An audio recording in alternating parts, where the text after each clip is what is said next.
Just came over to have a quick peek at this on-site garage that the boys finished up last week.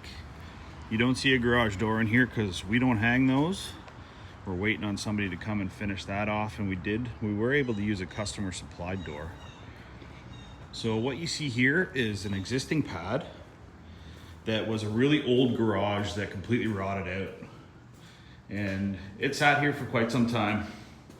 And it was certainly, it did its job for a couple of decades.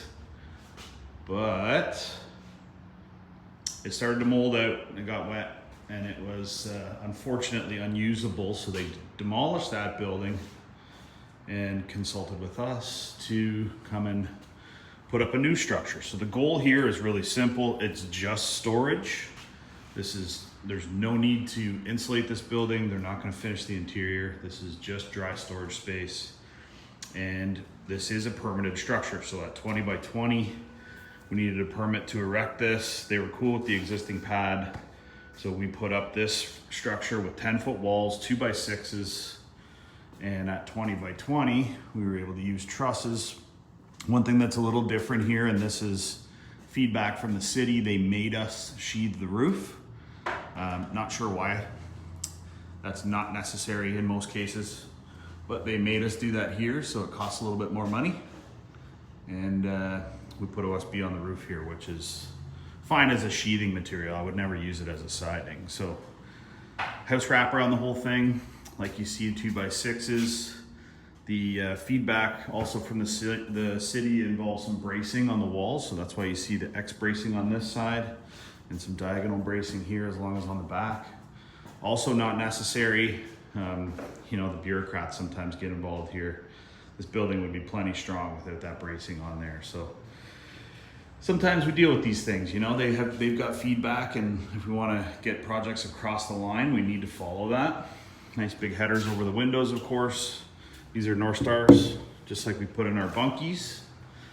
And then we did steel siding on the outside. So charcoal with white trim.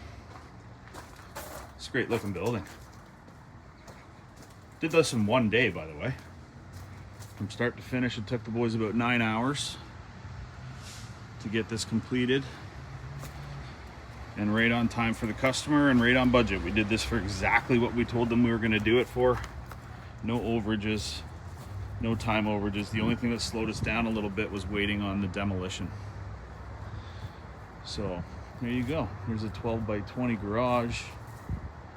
This building will now last forever.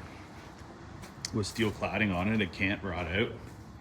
Lots of airflow here. Like what happened is the wall kind of started to leak and some water got in through the wall. They had enclosed the entire interior of the wall with OSB, and it got wet and it started to rot, and then it started to mold. And over the years, it turned into a big mess. So if you were to finish something like this, you certainly could. The house wrap's already on it. We do have space here in a 2x6 for R22. You could vapor barrier the entire building and blow some cellulose into the attic. Like all of our buildings, we ventilate the entire roof. So the ridge cap is vented.